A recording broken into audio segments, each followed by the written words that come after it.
and market movers. This is The Pulse with Francine Lacqua.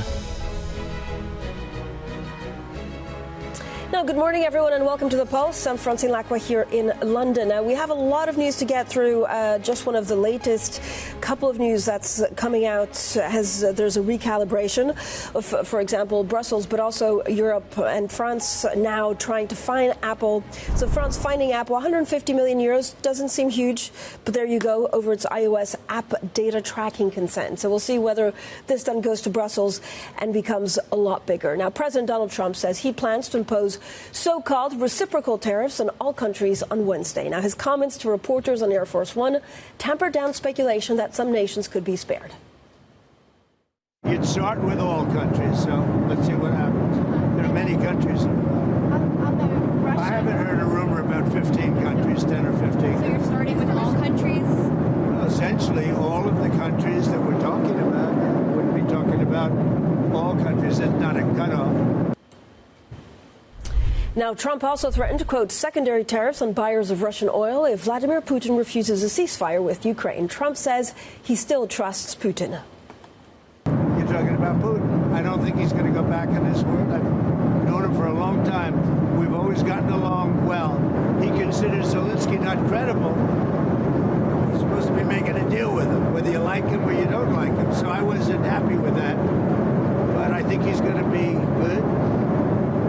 I certainly wouldn't want to put secondary tariffs on Russia, but if they were put on, it would not be very good for them. Well, let's discuss all of this with our panel. Joining us now, Rosalind Matheson, our EMEA News Director, Rachel Evans, our Managing Editor for FX Rates for US and EMEA, and Marcus Morris-Eyton, Portfolio Manager for European and Global Growth Equities at Alliance Bernstein. We assembled our A-team to try and face the week that is. It's only Monday, and really the big day, Roz, is April 2nd. It feels like Donald Trump is on a combative mood. Well, certainly he does seem to be that way, but also what we can see from those comments overnight on trade is that it feels like things are still very much in flux, and there's a lot of conversation probably still going on, even towards tomorrow and Wednesday, about what exactly these reciprocal tariffs are going to look like. We know very little for sure in terms of like who's going to be hit. Is it truly everyone? How are they going to be hit? What's the organisation for paperwork even when they do get hit? There's just simply a lot we don't know, and maybe some of that is deliberate, but some of it also seems to reflect the reality that there are ongoing conversations still happening in his administration to the 11th hour to try and ascertain what to do and then how to make it work. Yeah, and whatever happens, Rachel, is that actually markets don't like it. I mean, we see stocks falling, and there's, the gold and treasuries are now the shelter more than ever. Yeah, and I mean, this has really kind of been taking off since like the back end of last week.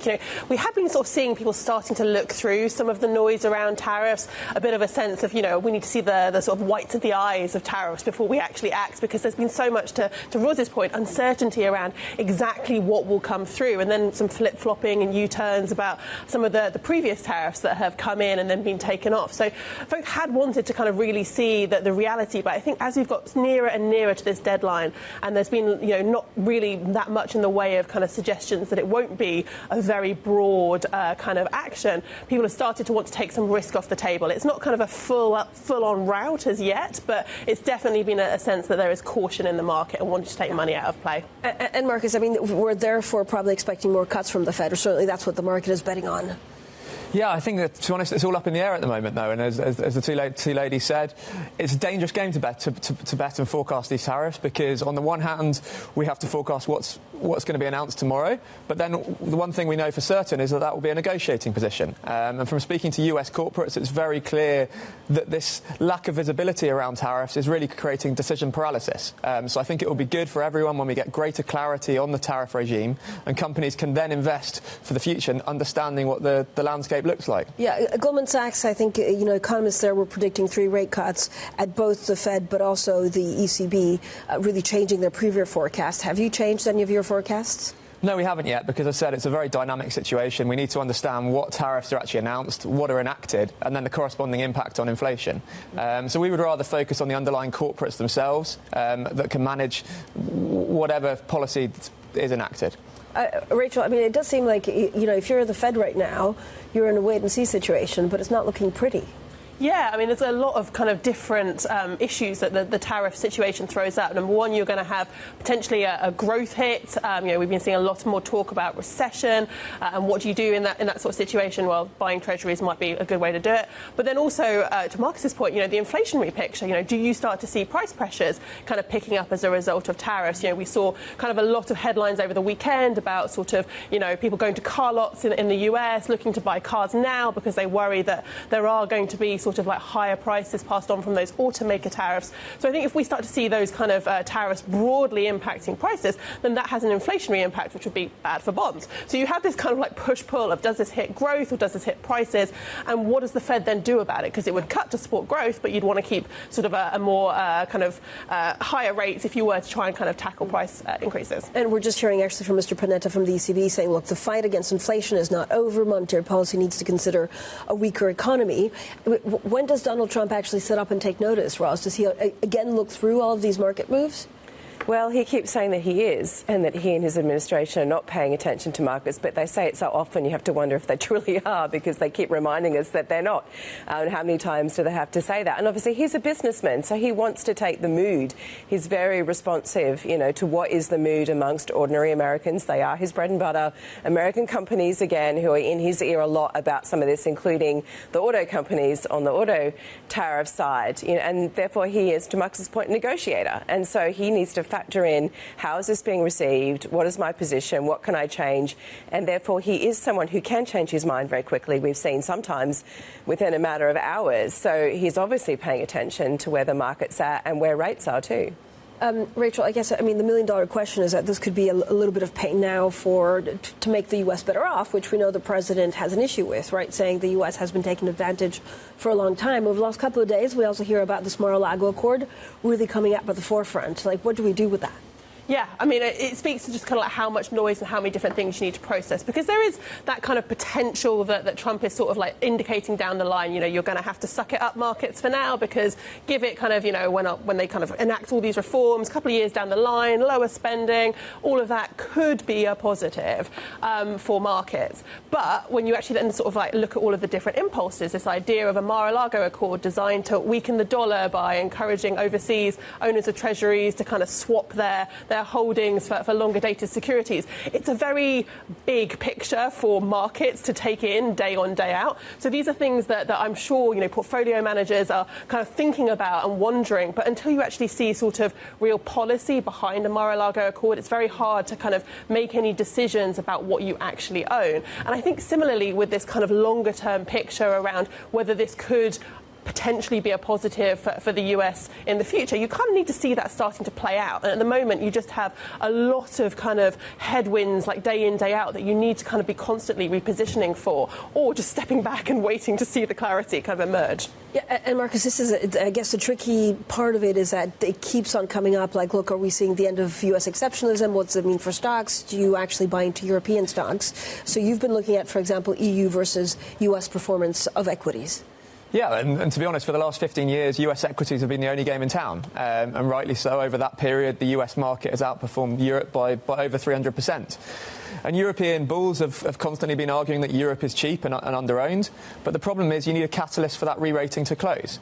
And that's what we've finally seen at the beginning of this year, which has led to the European outperformance. So on the one hand, you've got much more resilient European earnings, seeing actually earnings upgrades this year as a result of the slightly weaker euro.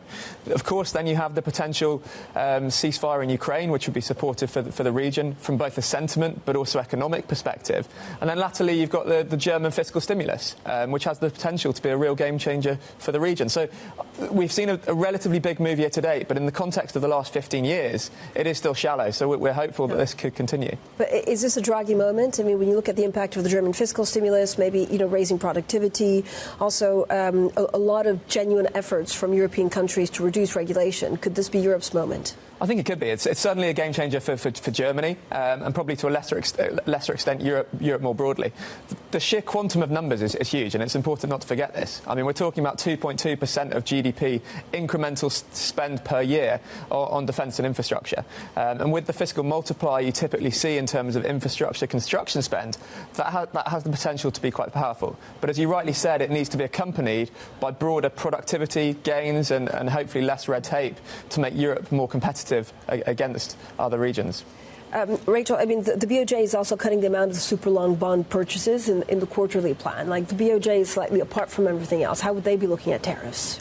Yeah, I mean, they're going to look to see whether they're going to be impacted by them, of course. You know, there's this whole talk about, you know, the dirty 15 that Besant kind of referenced a couple of weeks ago, and are these going to be the ones that really get kind of hammered by tariffs? So Japan's going to be looking to see to what degree it kind of gets sort of, you know, labelled as one of these kind of trade abusers.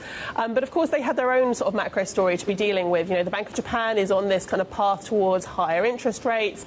That's not necessarily going to change unless you do see this kind of turmoil in global markets kind of take off to such a degree that for all central banks they're having to think about lowering rates again to kind of support the economy. I mean, they've only just really started lifting off, so it seems unlikely that unless we really see ructions that's going to change. Roz, I mean, in the middle of this, there's so much politics. And again, yesterday, you know, many people would have been taken by surprise by the fact that Vladimir Putin and President Donald Trump don't seem to be getting along like they used to. Well, we are seeing a bit of frustration creep in, and publicly so, although Donald Trump then kind of sanded down his comments a bit later. He was talking initially about secondary tariffs, which seemed to be really secondary sanctions on Russian oil, and saying he was angry with Putin for positing out loud, it seems, that Ukraine could be replaced in terms of its government by a temporary administration from the UN. And the frustration here seems to be for Donald Trump is that getting a full ceasefire in Ukraine is going pretty slowly, and certainly slower than he would like. You've got a sort of partial ceasefire, you know, in the Black Sea, a partial energy ceasefire that's not really holding that well, but the real tough stuff on the ground is not even being discussed in great detail as yet. So we're some way off potentially for a full ceasefire. And any public comments, including even by Vladimir Putin, that might muddy the waters on that in terms of Ukraine would say, hang on, we're not going to rush here because are you suggesting that we need to replace our government? Is this something that Trump and Putin are agreeing on here? Anything that interferes with the process of speed for Donald Trump here, he's annoyed about, and that seems to be what's happened here. So it's not as though he says, you know, he trusts Putin, he knows Putin wants a deal, but equally he is expressing a little bit of frustration that maybe Putin is dragging the chain. Yeah, I mean, after last week, this signal conversation on national security interests in the U.S., which the Republican Party are refuting that it was actually sensitive information, are you expecting more on that? Will someone have to resign, or is it now bridge under the water? Well, it's interesting seeing the reports that perhaps Mike Waltz, of course, could be the one who's in the line on this, although no signs that Donald Trump wants to fire anybody, because equally for him, firing someone so soon in his administration could be seen as a sign of weakness. Equally, he can't be happy that this is dominating the discourse, and what seems to annoy him above everything is that someone accidentally added a journalist to the chat. It's not that they were discussing confidential information in the chat about, you know, operational plans against the Houthis in Yemen. It's simply that fact, and perhaps a conversation that's going on still in the White House about that. We might see that there are efforts to move away from signal going forward, lessons learned there perhaps, but unlikely to go really beyond that. You can see the ranks that are closing, particularly again around others who were involved. For example, Hegseth, his defence secretary, seems to be in the clear. Yeah, and on that, actually, the markets have, you know, overlooked any kind of, you know, an internal debate on what needs to happen. And what's less clear is what happens to oil if there is a kind of ceasefire in Ukraine, Rachel. Yeah, no, I think that's true, and I think, you know, I mean, to Roz's point about kind of the delay that they've seen in terms of like coming to a ceasefire. You know, Trump sort of said, you know, I'm going to sort this out on day one. You know, he came in with very sort of big plans, so people kind of had a sense of where things were trending. And whenever you see that, and whenever people have a sense of where things are trending, the market tends to to price it in. So I think there's kind of a question mark about like how much further things go when you actually see kind of a ceasefire agreed versus how much has already kind of been factored in. And certainly people are already thinking about how do you get investment back into Russia? How do you start getting Russia back into the community of acceptable security? So I think, it's TBD on kind of like exactly how much of that is still to go. And Marcus, one of the big plays, of course, has been defence, European defence. Does that still have room to grow? Yeah, I think so. You've clearly seen a big move in the European defence sector year to date, but actually really since the start of the Ukraine war, and valuations in the European defence sector have doubled over that time frame. So it's easy to feel that you might have missed the rally. But actually when you step back, and to quote one of the European defence CEOs, we have seen a clear paradigm shift in defence spending. And we'll see what comes out of the NATO summit in June. But I think it's clear that European defence budgets as a percent of GDP will start with a 3 and probably be in the mid-3s. And actually, when you realise that there'll be much greater focus on European procurement, you're probably looking at a 3 times multiplier on the procurement spend in Europe. The challenge for European defence companies is capacity utilisation is very high, if not completely full. And so it will take time for that not only to filter through to concrete orders, but actually for them to have the manufacturing capacity to be able to cope with these orders. Okay, thank you all for joining us. A lot to get through on this Monday morning.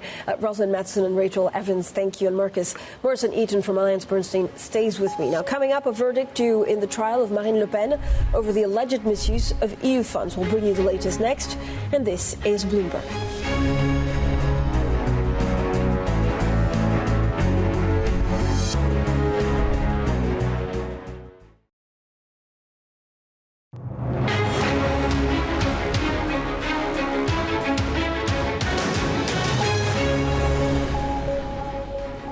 The conversations that matter, the insights you need. This is a Pulse, and I'm Francine Lacqua here in London. Now, Marine Le Pen, the leader of France's National Rally Party, will find out today whether she'll be banned from running for president in 2027. An immediate ban sought by prosecutors is a very real risk for Le Pen if she and her party are found guilty of diverting millions of euros in EU funds to finance activities related to their domestic agenda. Well, Le Pen has denied the allegations. For more on this, we're joined by Caroline Conan from our Paris bureau. So, Caroline, we saw pictures, actually, of Marine Le Pen entering the court. What do we expect from the judges today, and what could it mean for Le Pen? We could actually have the verdict in the next few minutes or in the next 2 hours, because there are 2 different strategies for the judges here. Either they say the verdict first and then explain the reasons why, or the other way around. So it could be a little bit of a torture for the next couple of hours for Marine Le Pen, because as you mentioned, the biggest risk is that she could face an immediate ban from running for office for the next 5 years, which means she could potentially be banned from running for the next presidential elections in 2027. Obviously, that would be a huge shocker for public opinion. She could also be found guilty but get a suspending sentence, which, of course, the National Rally hopes is going to be the verdict today. Marine Le Pen, along with 9 former members of the European Parliament, are accused of embezzling as much as 4.5 million euros of public funds from the European Parliament that they allegedly used for the operations of the party back in France, hiring, for example, allegedly fake parliamentary assistants who were in fact working for the National Rally back home and were not in Brussels and were not in Strasbourg. Of course, this verdict could potentially be a total game changer for 2027, the next presidential election. So, Caroline, how popular is Le Pen right now, and who would be the backup plan if she becomes ineligible? Francine, I want to show you this poll that was conducted by Le Journal du Dimanche, the weekend paper. 37%, that's how much she could potentially get in the first round if a presidential election was held today in France against the former Prime Minister Edouard Philippe or the former Prime Minister Gabriel Attal. So that's more than 10 points more than the score she did in the first round last time in 2022. So Obviously, she's very popular. She's never been closer to possibly winning a presidential election. And a lot of analysts here are talking about a possible Trumpification of French politics, with the French people not necessarily understanding this decision, just like what we saw after the Capitol riots in the US, when Donald Trump was accused, obviously, of being responsible for this riot. And she could play the victim and gain even more popularity after this. Caroline, thank you so much for the terrific briefing. Caroline Conan there in Paris. Now we're back with Morris-Eyton from Alliance Bernstein, and we're joined by Bloomberg's Michael Msika, Deputy Team Leader for EMEA Equity Markets and Strategy. So thank you both for either sticking around or joining us. Michael, I mean, there's so much going on, right? There's a lot of political turmoil in Europe with Marine Le Pen, but also you don't really know what happens to the Bundestag once, for example, the German defense billing is spent. Is April 2nd a kind of clearing event for European equities? Well, Francine, that was the assumption until now. April 2nd, we're going to know everything. Stocks will price in everything that needs to be priced in, and then they can resume whatever they were going to do. That's not the case anymore. We've seen a big switch. People are getting more pessimistic. And now April 2nd is more like another uncertain event. We've got hedging coming back to the forefront of anything, even though we had a lot of risk reduction in the past few weeks. There's still a lot of hedging going on. We've seen strategies cutting targets, especially in the US. So a lot of pessimism going on. Today, Goldman Sachs cut its target for the second time this month. On the S&P 500, there's just now pretty much no upside until the end of the year and over the next 12 months. In Europe, there's a bit more optimism still, but it remains really unlikely that the region will, hold their gains if the US starts really taking over. And Marcus, I mean, this is a problem, right? You basically have a lot of political uncertainty. You could see voters very undecided in upcoming European elections. You have tariffs, and then you have everything in between. Yeah, exactly. And I think in many ways that is the ball point. In Europe, we're well used to political uncertainty. We've had our fair share over the last decade or so. And it feels like at the moment, as Michael rightly says, that we are approaching almost peak pessimism. I mean, everyone is rightly concerned about tariffs.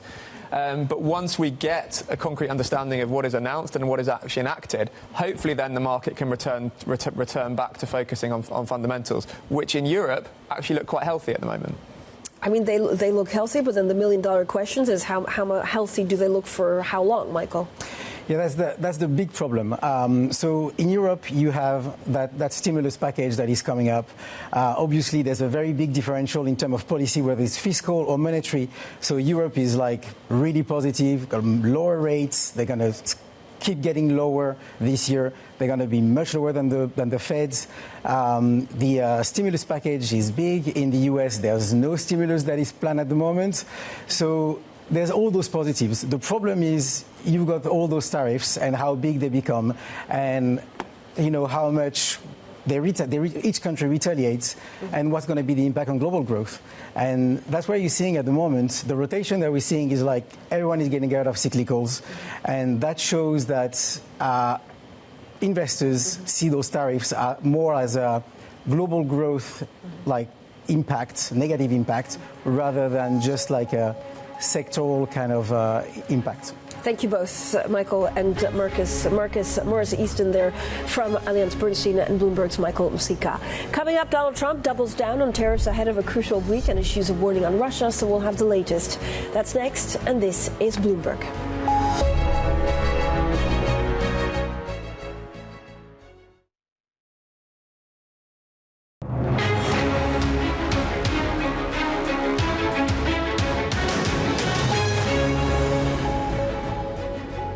Good morning, everyone, and welcome to The Pulse. I'm Francine Lacqua here in London, and these are your top stories. The global sell-off deepens as traders brace for more U.S. tariffs. Donald Trump rules out exemptions, saying all countries will be hit on April 2nd. The U.S. president also lashes out at Vladimir Putin, threatening secondary tariffs on buyers of Russian oil if he refuses a ceasefire with Ukraine. Plus, a verdict due in the trial of Marine Le Pen, the National Rally leader, could be barred from running for French president in 2027 if found guilty. So global investors are bracing for the impact of President Trump's so-called reciprocal tariffs this week. On Saturday, Trump told NBC that he, quote, couldn't care less if automakers raised prices in response to the 25% levies on all imported vehicles and parts. Well, Bloomberg's global trade editor, Brendan Murray, joins us now from Copenhagen. So, Brendan, it's all over the place. What's the latest? Yeah, so here we are just 2 days away from the big tariff rollout, and there still isn't much clarity on what exactly we're going to get. Late last week, we heard the president say he was going to be lenient in the doling out of these tariffs, but over the weekend, we heard him say that all countries are in the crosshairs. So what we're looking at are something on the order of 15 to 20 countries. Those countries make up about 80% of all U.S. imports, and if you're on that list, these could be anywhere from the European Union to Mexico to China to Vietnam to South Korea, Japan. These countries who've long had trade surpluses with the U.S. Are bracing for some of the highest of those tariffs, the exact level of which yet we don't know. What's Trump's reasoning behind the auto tariffs? He wants things made in the United States. That's ultimately the thing he wants most, particularly when it comes to automobiles. Automobile supply chains are spread out globally, particularly in Canada and Mexico, and he wants companies, whether they're in Germany or South Korea, to make those products in the U.S. Another incentive that they've been talking about in the tax bill is to provide tax incentives for Americans who buy cars made with all American parts. So they're linking the fiscal issue together with the trade issue, and there's a lot of a range of things that we're going to get on Wednesday, from blanket tariffs on big trading partners to perhaps investigations that would lead to the legal authority to apply those tariffs further down the road. Brendan, thank you so much. Brendan Murray there, who leads our global trade coverage. Now, President Trump has also threatened secondary tariffs on buyers of Russian oil if Vladimir Putin refuses a ceasefire with Ukraine. Well, Trump told NBC News that he was, quote, very angry at Putin for casting doubt on Ukrainian President Zelenskyy's legitimacy as a negotiating partner. Well, lots to discuss with Tina Fordham, founder of Fordham Global Foresight. Tina, thank you so much for joining us. I mean, first of all, just on these sanctions, when you look at, just away from geopolitics, there's a lot of tariffs. April 2nd is the big day coming. How are you briefing your clients on what that means economically? Thank you, Francine. Well, first of all, tariffs are a form of geopolitical power. So just to get that straight, geopolitics is what countries do to project power across their borders. And so tariffs, sanctions are very much within that field. And they are far and away the most prominent instrument of economic statecraft. Our clients tend to be asking us to try to read President Trump's mind. And as you've already talked about earlier in the program, there are lots of pretexts being provided about, what might be motivating these tariffs. The bottom line is, I don't think we're going to be very successful at reading Trump's mind. I think the uncertainty and the confusion is part of the MO, the modus operandi. And I think there's not enough attention being paid to retaliation prospects and what this means more broadly for the rules of the game and clarity around doing business. Tina, when you look at some of the unorthodox, trade policies, is it too soon to find out how far the White House is willing to go? I think if we're going to be diplomatic about it, that this is an iterative process, that there'll be an opening salvo and then attempts to negotiate. In our discussions with European member states, trying to see how they're thinking about things, we are beginning to see evidence of holding back a bit for fear of potentially inflaming tensions further. And that makes it even harder for market participants to try to anticipate how to position, because it isn't likely to be the case that April 2nd, Liberation Day, we get some clarity, we can all sort of adjust and move on. The UK, for example, has been hoping for carve-outs. That is a double-edged sword. Italy as well, hoping that their better relationship, the relationship between Trump and Giorgia Meloni, might be helpful. I think market participants have kind of given up, and we can see this in this morning's sell-off. Tina, overall, when you look at also some of the big news this weekend about, I guess, the U.S. and the UK saying we need to hold strong and maybe be tougher on Russia, how much do you understand the relationship to be between Vladimir Putin and Donald Trump at this point? Are they friends? Are they frenemies? Is it an economic advantage, or is it genuinely likability? I think I've said on your show before that I expect Putin to run rings around Donald Trump. And with that in mind, the tough rhetoric about secondary sanctions, I think should be taken seriously. I think in general we should take President Trump seriously and literally. I don't believe that Putin is serious or has ever been serious about a ceasefire. And that may mean that President Trump gets increasingly frustrated with his erstwhile friend Vladimir Putin, because I don't think that Russia shows any real signs of wanting to come to the table. And frankly, it's also surprising to see President Trump annoyed about casting aspersions on Zelenskyy's legitimacy when we saw how he was treated in the Oval Office. And so, if anything, the pressure on Zelensky has actually bolstered his popularity at home and backfired in terms of what Putin would like to see, which is a different leader, one more pliable when it comes to what the Kremlin would like to see. And Tina, where does the UK stand in all of this? Caught in the middle, or putting a more positive spin on it, the UK really cherishes its role as a bridge between the European Union and Washington. But that bridge is looking a little bit wobbly, and it's a difficult position for Prime Minister Keir Starmer to take. But at the same time, he is, I think, rightfully receiving plaudits for his role. UK is convening a big meeting here in London today.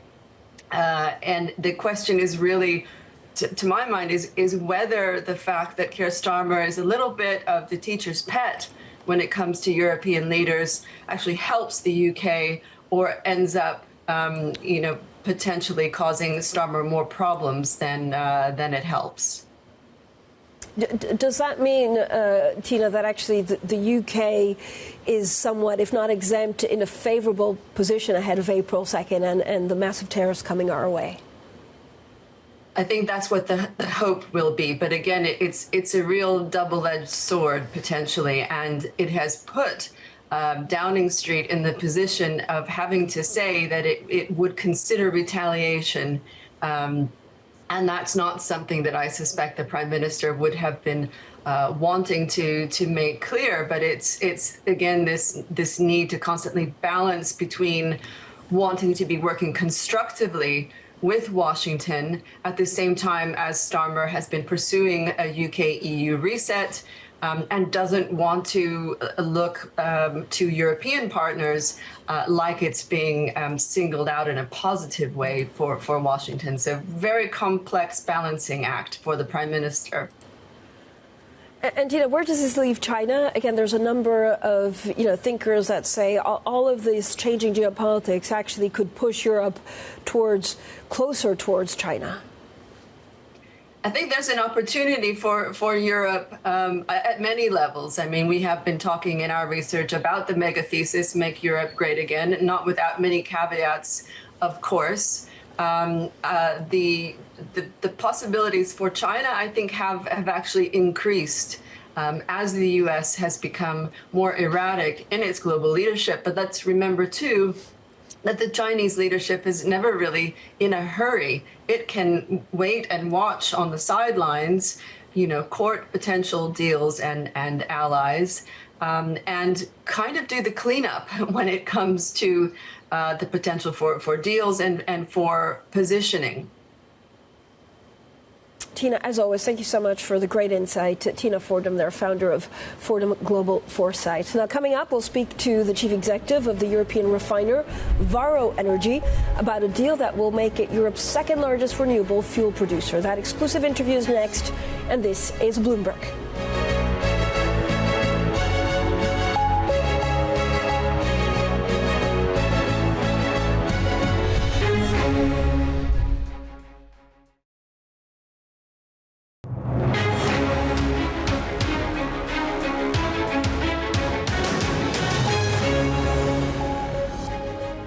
The conversations that matter, the insights you need. This is The Pulse, and I'm Francine Lacqua here in London. Now, European refiner VARO Energy has agreed to buy Swedish biofuels producer Preem in a deal that will make it the region's second largest renewable fuel producer. Now, VARO is backed by trading giant Vitol Group and private equity firm Carlyle Group. Now, the deal comes as energy companies and traders look to diversify away from fossil fuels to greener alternatives. Well, I'm joined exclusively by Dev Sanyal, chief executive of VARO. So thank you so much, first of all, sir, for joining us, and congratulations. I know it's a big day for you, so we're grateful that you give us a little bit of your busy schedule. Why bet on renewables now when other industry leaders like Neste or Shell have pulled back or cautioned about the outlook? Well, very good morning, Francine, and thank you very much for this opportunity to talk about what is, I think, an historic deal for us, and I think actually for European energy security. This deal is not just about renewables. I think at the heart of our strategy, it's about what we call the twin engine strategy. Engine one, which is about conventional energies that we want to make reliable, efficient, decarbonize it over time, and then over time repurpose it. And it's about selectively investing in what we call engine two, which is sustainable energies, primarily focused on molecules, biogas, biofuels. So this company combined will have revenues of $100 billion. It will have a very significant presence, over 500,000 barrels a day, in refining and manufacturing, but also have a very significant presence in biofuels in particular, as well as biogas. We will have 6 strategically positioned manufacturing hubs in both conventional energies as well as new energies, and we will serve 50,000 business customers in 33 countries through a network of 120 terminal infrastructure. So it's about both engine one and engine two. Okay. And do you expect renewable fuel margins to actually improve? And are you placing your bets more on sustainable aviation fuel or HVO diesel? Well, I think we always take a view that the energy transition is all about being sure that we are flexible, not having a deterministic view. So as we think about, for example, sustainable aviation fuels, we can actually produce SAF, or we can also produce HVO. In our units. Similarly, in biogas, we can produce biomethane or we can produce bio-LNG. So I think the reality is that bio has a very strong momentum, because effectively when you think about the introduction of biofuels, you don't actually have to change the infrastructure entirely. You don't have to change the engines, and we are talking about essentially 80 to 90% reduction in terms of emissions. So it does provide a solution, not the only one, but a very important one as you think about decarbonization of industry as well as mobility. Yeah. But are you prioritizing one or the other? The point of an engine one and engine two strategy is we don't make a deterministic bet. We have a belief that the energy transition is going to be, very much energy additions. So we are clearly looking at making the conventional energies business a lot more efficient, decarbonizing it, while also investing in the renewable energies business, sustainable energies business. And the idea is that the energy transition won't become just one or the other. It'll actually move in parallel, and over time, you will see some technologies making more progress than others. But it is actually about making sure we can actually manage across the various forms of energies to create, if you will, optionality and flexibility for our customers. Yeah. I mean, Prem has also pledged to cut crude usage, I think, about 15% by 2027 and then phase it out by 2035. Is that still realistic? I think the way we sort of see it, that ultimately, customer demand and regulations will frame the pace of the transition. And, effectively, if customers are moving faster down a particular track, with our strategy, we are actually very able to adapt. And that's an agility that goes to the strategy rather than a deterministic target setting. We will do X or Y or Z. So, we shall see how the energy landscape evolves. It certainly has evolved in ways that were not completely forecast. That's ever been the case in my 3 decades in the industry. So facts will evolve, facts will change, and by having optionality, you can navigate the transition in a more effective way, which is about actually creating energy security as well as affordability alongside sustainability. What's your read on diesel and jet fuel demand this year? If you look at refinery margins, will they improve in 2025? Well, if you forecast, you should forecast often. But what I will say is that refining margins are pretty robust right now. And I think it's fair to say that jet fuel is, growing in demand. And, that's a story of prosperity. It's a story of human progress. I think you will see undoubtedly that there will be other forms of transportation. EVs continue moving forward.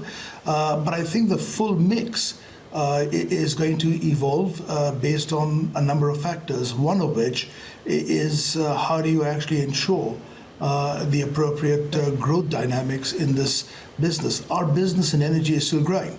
And you will see ups and downs, you'll see ebbs and flows. But, the prospect for refining is actually pretty robust at the current time. It'll go up and down as it always does. And I certainly think in the case of products like jet, you're seeing actually a story of progress and prosperity that actually mirrors the progress and the demand patterns for that product. Do you expect overall margins to be better in 2025, or is it still a wait and see given tariffs and some of these trade wars with the U.S.? I think, Francine, it is an element of wait and see. What I know for a fact is that whatever I say will be inaccurate. But I think the current prognosis looks encouraging in Europe. We've got an investment plan in Europe that I think will actually propel economic activity. As I think about some of the micro factors, they're actually quite encouraging. When you go to the industrial heartland, in Germany, VARO produces 30% of the energy in that area. We are seeing, progress. But there's more to be done. But I certainly think the narrative has shifted in the last 1 month. There is more optimism, more confidence because of the investment program, because of defense security, which I think goes hand in glove with energy security.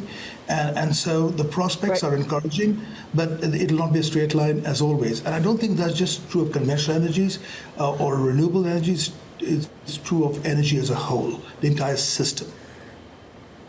Thank you. Thank you so much for joining us. That was Jeff Sanyal there, the VARO chief executive with the big deal on his hands, actually, that was announced just a couple of hours ago. Now, we're just getting some breaking news out of France. Now, this is a big one. Look, France's Marine Le Pen has been found guilty in the case over misuse of EU funds. Again, a warning that there could be, first of all, some time between this and the sentencing. And so this is happening in a court in Paris. This is, of course, Marine Le Pen, the leader of the National Rally Party. She's about to find out whether she will be banned or not from running for president in 2027 due to an embezzlement case. We don't know whether that changes her political career or her political fortune. The only thing we know for the moment is that France's Marine Le Pen has been found guilty in case over misuse of EU funds, but now we're expecting the sentencing from the judge, which would give us an indication of what happens to her political future. As soon as we get that, of course, we'll bring you the very latest. Now, in a moment, we'll talk banks with Bloomberg's Charlie Wells. But first, today's big take looks at the rising concern in the foreign exchange market about a potential system-wide crisis due to a liquidity mirage. Well, this, as a proliferation of trading platforms and automation, has created a fragmented market. So let's get more on all of this with Bloomberg's FX and rates reporter, Alice Atkins. Alice, so good to speak to you. Wonderful, wonderful reporting with the big takeout today. Why are people worried about FX liquidity? Now, FX is the largest financial market in the world, but it's also probably the most complicated. There's no one central exchange, and trading activity is scattered across dozens of different platforms and venues. Now, on a day-to-day basis, liquidity is fine. Electronic trading has dramatically slashed the cost of trading, and it's increased the speed with which things turn over. But during more stressed market conditions, players like XTX and Citi are saying that liquidity is becoming increasingly fragile, and this is for a number of reasons. It's partly because banks are less able to warehouse risk now. They've also moved to internalise a lot more flow, so the primary markets are significantly less liquid. And this is stacked up to create an environment where, when you get very directional markets, like with the yen carry blow up last year, small trades can end up causing oversized moves. So, Alice, has this caught the attention of regulators? So FX isn't as regulated as other asset classes, and that's because it stretches across different time zones and jurisdictions, but it is closely monitored by the central banks in each nation. And they put together a set of best practice principles known as the FX Global Code. And liquidity is part of that set of principles, and lots of them are sort of upping how closely they monitor the market against this backdrop of liquidity challenges. The New York Fed hosted its first conference on FX market structure just a few months ago, and they talked about how the appearance of liquidity and these abrupt pullbacks is becoming more frequent.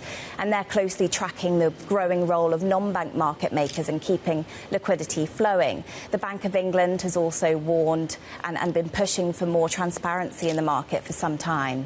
And so how are asset managers dealing with all of this? It's certainly a challenge for asset managers, and what's become very clear is that it's still a relationship-driven market, even if lots of things happen electronically. Some of the older trading platforms can struggle to keep up with price updates during volatility, and so lots of asset managers are trying to narrow down their liquidity providers, fine-tune the trading platforms that they're using. And amid all the volatility we've had around Trump's tariff headlines, some have even reverted to voice trading. So old-school voice trading still plays a big role in the market, even though it's largely electronic. Alice, thank you so much for the terrific briefing, and of course congratulations on the story. You can find Bloomberg's Big Take on all of our platforms. Bloomberg's FX and rates reporter Alice Atkins. Now, with one trading session left in the quarter, U.S. bank stocks are on track to end their worst 3 months since the 2023 regional banking crisis. It's a different picture for the European counterparts, who are ending their best quarter since 2020. So here to talk about the transatlantic divergence is our very own Charlie Wells. Charlie, thank you for joining us. So what explains the split between U.S. and European bank stocks this year? Francine, I mean, if you're going to pick one theme that just screams out when you look at these charts, it's that political kind of influencing banking here. And we're seeing these political differences on either side of the Atlantic, where you've got this huge amount of cash, this huge push towards defensive spending in Germany, this huge push towards infrastructure, really boosting this banking sector that's already been boosted by cross-border M&A and also by buybacks. Look at the U.S., you've got that picture of uncertainty that really kind of came in about halfway through the quarter and just saw bank stocks. I'm thinking about the KBW Bank Index that captures a lot of these big banks just careening down on fears about uncertainty, on fears about that M&A pipeline. And so what are we expecting for earnings? Are we going to see even more of a divide? This is interesting. So in the U.S. in particular, we've seen these share prices go down, but analysts have kept their earnings estimates roughly where they were at the beginning of the quarter. So not a huge drop there. But I think the razor focus is going to be on M&A activity, because that is such a big driver of revenue for these banks. And there had been such high hopes going into this quarter that we'd see that, but it really is in wait-and-see mode.